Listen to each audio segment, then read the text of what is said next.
I don't understand how prices can go back down in terms of inflation, except if we start to see real consumer retrenchment, like people, their wages just can't keep up.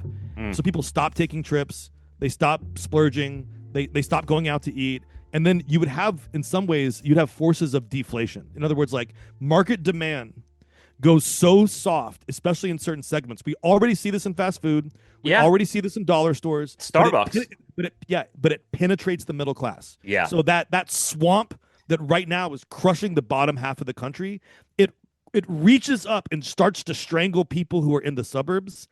That's when you start to see deflation. That might actually taper down inflation a little bit, but it's going to be tapering it down the way that like deflation works during depressions or recessions.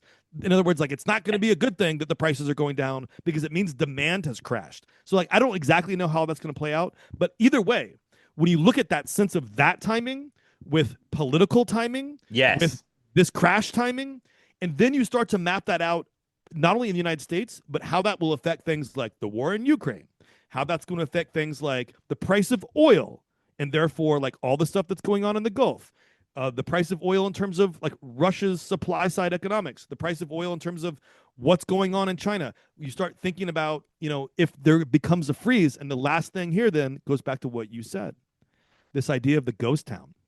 It's not just that the chips in these like new AI data center towns across the Midwest and West, just like railroad towns. It's not just that we're seeing like a boom that's going to bust when these chips become obsolete and then these stupid data centers become obsolete. What we might see is like if things really get into like a margin call, you know what I mean?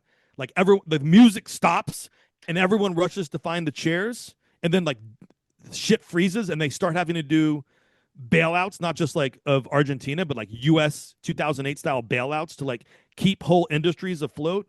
Question mark. Like, are the tech companies going to require bailouts? Question mark. Is this like crazy Project 2025, like austerity regime, Doge regime, fire you if you fucking shut down the government regime? Are they going to really bail out everyone? Are they going to bail out their friends? Look at all these things that we've seen with Jimmy Kimmel and Stephen Colbert. It's all tied to mergers and acquisitions and like getting Trump's okay on a fucking deal. Take all those politics and now put them into an economic crisis.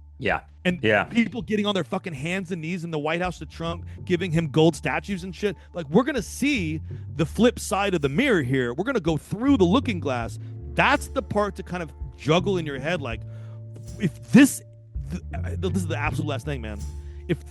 In other words, the ghost town might be coming faster than the chips are even going to become obsolete. But the point that I'm making is, if this is the politics, like mass deportations, like neo-fascism in certain areas, if this is what we're seeing during the market melt-up, what the fuck will the politics be when things melt down?